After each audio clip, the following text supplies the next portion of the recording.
అలాంటి వాళ్ళకి చెప్పే ఓకే కూడా పోయింది. ఓకే, నిన్న దేవాదుల సందర్భంగా ఆయన మాట్లాడారు, 2 ఏళ్లలో కంప్లీట్ చేస్తాం మొత్తం. మీ ద్వారా అభినందనలు రేవంత్ రెడ్డి గారికి. అంటే 2 ఏళ్లలో కంప్లీట్ చేస్తాం, పెండింగ్ లో ఉన్నాయని కూడా చెప్పారు.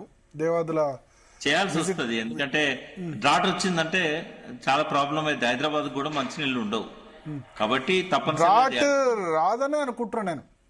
అట్లా ఉండదు భరత్ గారు, ఎందుకంటే గ్లోబల్ వార్మింగ్ వల్ల మనకి వర్షాలు పడుతున్నాయి తప్ప న్యాచురల్ సైకిల్ కాదు ఇది. అంటే డ్రాట్ వచ్చినా నేను వర్షాలు తక్కువ పడవచ్చు, కానీ ఇప్పుడున్న ఎగ్జిస్టింగ్ సిస్టమ్స్ అంటే ఎల్లంపల్లి నుంచి సరిపోతుంది.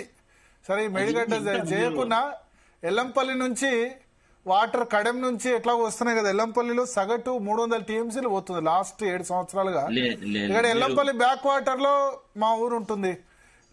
ప్రతిసారి ఎల్లంపల్లి నిండడం 20 టీఎంసీల ప్రాజెక్ట్ కానీ యావరేజ్ 300 టీఎంసీలు కింద వెళ్ళిపోతుంది. ఒక 100 టీఎంసీలు పోయినా సరిపోతుంది కదా దాని కింద. ఇప్పుడు 300 టీఎంసీలు పోతుంది. కడెం నుంచి మాక్సిమం వస్తే ఒక 40-50 టీఎంసీ వస్తుంది. ఇప్పుడు మీరు అన్న లెక్కలు ఏంటంటే పైనుంచి శ్రీరామ్ సాగర్ నుంచి ఎల్లంపల్లి మధ్యలో కూడా చాలా పరివాహక ప్రాంతం ఉంది. ఇంతకుముందు ఏది లేదు, ఎల్లంపల్లి కట్టేంత వరకు కూడా అదంతా కింది పోడే. శ్రీరామ్ సాగర్ తర్వాత కింద ఆపేందుకు ఏం లేకుండే. ఆ క్యాచ్మెంట్ శ్రీరామ్ సాగర్ నుంచి ఎల్లంపల్లి క్యాచ్మెంట్ ఏరియా కూడా నిర్మల్ లో వర్షం పడ్డా, లేకపోతే ఆదిలాబాద్ నిజామాబాద్ లో పడ్డా. మాట నేను చెప్తాను మీకు, నిర్మల ఏరియా అంతా కూడా ఈ కడెం క్యాచ్మెంట్ ఏరియానే. కింద సదర్ మార్ట్ కట్టారు. శ్రీరామ్ సాగర్ నుంచి సదర్ మార్ట్ కు వచ్చిన తర్వాత అక్కడ నుంచి కెనాల్స్ కి వెళ్తాయి. సదర్ మార్ట్ కదా, అది చిన్న ప్రాజెక్టే కదా. సదర్ మార్ట్ చిన్నదే కానీ ఓల్డ్ ప్రాజెక్టు వేరే ఉంది, తర్వాత కట్టిన ప్రాజెక్టు వేరే ఉంది. తర్వాత నేను అనేది ఏంటంటే గ్లోబల్ వార్మింగ్ వల్ల పడుతున్నాయి తప్ప క్లౌడ్ బర్స్ట్ వల్ల పడుతున్నాయి కానీ ఎప్పటికీ ఇట్లాగే ఉంటుందని. 17-19 లో కొంత తక్కువ వర్షపాతం నమోదైంది, -15-17 కూడా, -15% కూడా. అప్పుడు కూడా ఎల్లంపల్లి నుంచి ఒక 150-200 టీఎంసీలు కింద పోయినా. నేను అనుకున్నా ఎల్లంపల్లి యావరేజ్ 63 టీఎంసీలో 70 టీఎంసీలు అని అంచనా వేశారట. లాస్ట్ 50 ఇయర్స్ కూడా తీయండి, తెలంగాణ రాకముందు 20 సంవత్సరాల్లో ఎన్ని సంవత్సరాలు శ్రీరామ్ సాగర్ ఓవర్ఫ్లో అయింది. అట్లాగే ఒకసారి ఎల్లంపల్లి కింద నుంచి ఒక 150 టీఎంసీలు పోయినాయి అనుకోండి ప్రతి సంవత్సరం, సరిపోతాయి కదా తెలంగాణ యూసేజ్ కి? సరిపోదు. 300 ఇప్పుడు పోయినాయి, దాని సగం పోయినాయి అనుకోండి. సరిపోదు, ఎందుకంటే 40-50 టీఎంసీలు మనకు హైదరాబాద్ కావాలి, తర్వాత ఎన్టీపీసీకి కావాలి, తర్వాత మనకి ఎన్ రూట్ విలేజెస్ కావాలి, తర్వాత పాత ప్రాజెక్టుల స్టెబిలైజేషన్ కావాలి. అంతా మనము మీరు ఒక్కసారి టైం ఉన్నప్పుడు కేసీఆర్ గారి ప్రజెంటేషన్ ఇంకా యూట్యూబ్ లో ఉంది, ఒక్కసారి చూడండి. ఆయన పూర్తిగా దాని మీద ఒక అవగాహన ఇచ్చాడు.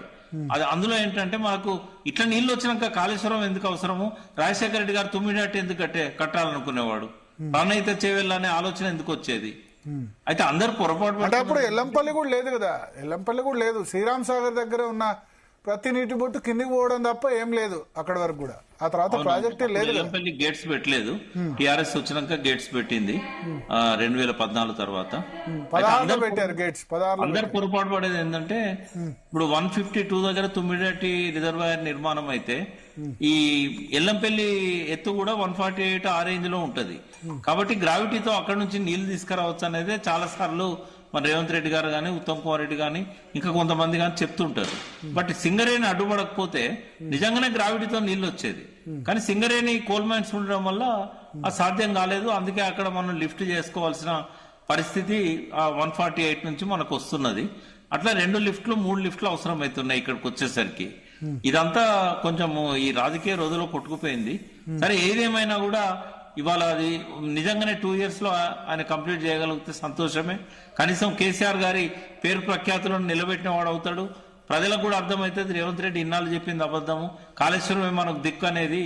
అది కరెక్ట్ గా సరైన సమయానికి ఆ ప్రాజెక్టు పూర్తయితే ఆ క్రెడిట్ రేవంత్ రెడ్డి. ఒక మాట అన్నాడు, కాళేశ్వరంతో సంబంధం లేకుండా రికార్డ్ ప్యాడీ ప్రొడక్షన్, రికార్డ్ వరి ప్రొడక్షన్ జరిగిందా లేదా? వాస్తవం అనిపిస్తుంది నాకు. మరి సన్నబియ్యం కూడా విపరీతంగా పండుతుంది తెలంగాణ. సన్నబియ్యం కూడా బోనస్ ఇచ్చిన తర్వాత చాలా చాలా పెద్ద ఎత్తున సన్నబియ్యం పెరిగింది. నేనేమంటున్నా, 29 లక్షల పంపు సెట్లు పనిచేస్తున్నాయి, 24 గంటల కరెంట్ వస్తున్నది, గ్రౌండ్ వాటర్ మొత్తం తోడుతుంది. ఇక్కడ ఒకటి 24 లక్షలు కాంగ్రెస్ వస్తే 24 గంటల కరెంట్ రాదన్నారు, మరి వస్తున్నది కదా. అంటే నేను ఇనిషియల్ గా అంటే ఇవన్నీ అప్పుడు ఏర్పడ్డాయి. ఈ లోపల కొన్ని పవర్ ప్రాజెక్ట్స్ పూర్తయినాయి. అయితే అంత సోలార్ గానీ ఇవన్నీ కూడా కొంత అదనంగా అందుబాటులోకి వచ్చింది. మనకేంటంటే కేసీఆర్ గారి పీరియడ్ లోనే 24 గంటలు కరెంట్ ఇవ్వగలిగాడు. ఏదో కొద్దిగా పర్చేజ్ ఛత్తీస్గఢ్ నుంచి చేసినా కూడా అది కంపల్సరీ చేయాలి కాబట్టి చేశారు. అప్పటికే దాదాపుగా పవర్ సర్ప్లస్ వైపుగా మన రాష్ట్రం పోతున్నది. ఇంకా మనకు ఆచరణలో రావాల్సిన పవర్ ప్రాజెక్ట్స్ ఇంకా ఉన్నాయి. ఎన్టీపీసీ నుంచి 4000 మెగావాట్స్ కావచ్చు, ఈ దామరచెర్లది యాదాద్రి పవర్ ప్లాంట్, ఇట్లాంటివన్నీ కూడా అందుబాటులోకి వస్తున్నాయి. కాబట్టి ఇప్పుడు సాధ్యమవుతుంది. రేవంత్ రెడ్డి గారు వచ్చిన కొత్తలో ఎందుకు సాధ్యం కాలేదంటే అనుభవం ఉన్న స్టాఫ్ అంతా తీసేసి డిపార్ట్మెంట్ వాళ్ళని తీసేసి ఐఏఎస్ లను పెట్టాడు. బ్యూరోక్రాట్లను పెట్టే వరకు వాళ్ళు మేనేజ్ చేయడంలో కొంత విఫలమైనలు. బట్ 24 గంటల పవర్ సప్లైకి కావాల్సిన సోర్స్ అయితే కేసీఆర్ గారి పీరియడ్ లోనే దాదాపుగా పూర్తయింది. ఇప్పుడు మిగతా ఆయన పూర్తి చేస్తున్నాడు కాబట్టి అది మనకు సమస్య కాదు రాబోయే రోజుల్లో. బట్ గ్రౌండ్ వాటర్ అనేది అప్పుడేమో రీఛార్జ్ చేయడానికి మేమంతా కష్టపడ్డాం. నేనే చైర్మన్ ఉన్నాను. దాదాపు 1600 గ్రామాలు డార్క్ ఏరియాస్ గా డిక్లేర్ అయినాయి. 300-400 గ్రామాలు ఇవి ఏది మన సెమీ క్రిటికల్ గా డిక్లేర్ చేసి 3000 గ్రామాల దాకా క్రిటికల్ సెమీ క్రిటికల్ అని డిక్లేర్ చేశారు. 500 పైన వాటర్ షెడ్లల్లో 4/3 వంతులు 500 ఫీట్లు 600 ఫీట్లు పోయినా కూడా నీళ్లు పడని పరిస్థితి ఉండేది. అయితే కంప్లీట్ రివర్స్ అయింది. మిషన్ కాకతీయ చెరువుల పూడిక తీయడం కావచ్చు, లేకుంటే ఎక్కడికక్కడ చెక్ డ్యామ్స్ కట్టడం కావచ్చు, ఇట్లాంటి వర్షపాతం కూడా మీరు అన్నట్టు 2016 నుంచి మంచి వర్షపాతం రావడం వల్ల కావచ్చు, ఇవన్నీ కూడా గ్రౌండ్ వాటర్ ను బాగా రైజ్ చేశాయి. దేశంలోనే మొట్టమొదటిసారి స్వాతంత్రం వచ్చిన తర్వాత ఇంత పెద్ద ఎత్తున గ్రౌండ్ వాటర్ రీఛార్జ్ కావడం అనేది దేశంలో ఎక్కడ జరగలేదు. కాబట్టి ఆ సోర్సెస్ ఉన్నాయి కాబట్టి 2 సంవత్సరాలు కూడా వర్షాలు బాగా పడ్డాయి లాస్ట్ 2 years. కాబట్టి పంట పండింది. బట్ రేవంత్ రెడ్డి కొత్తగా ఏదైనా ప్రాజెక్టు కట్టిండా 2 ఏళ్లలో? ఇంత పంట పండడానికి రేవంత్ రెడ్డి చేసిన అదనపు ఖర్చు ఏమన్నా ఉన్నదా? ఏం చేస్తే మరి ఇంత పంట పండింది వర్షాలు పడకపోయినా? అది కూడా మీరు ఆలోచించాలి. శరత్ గారు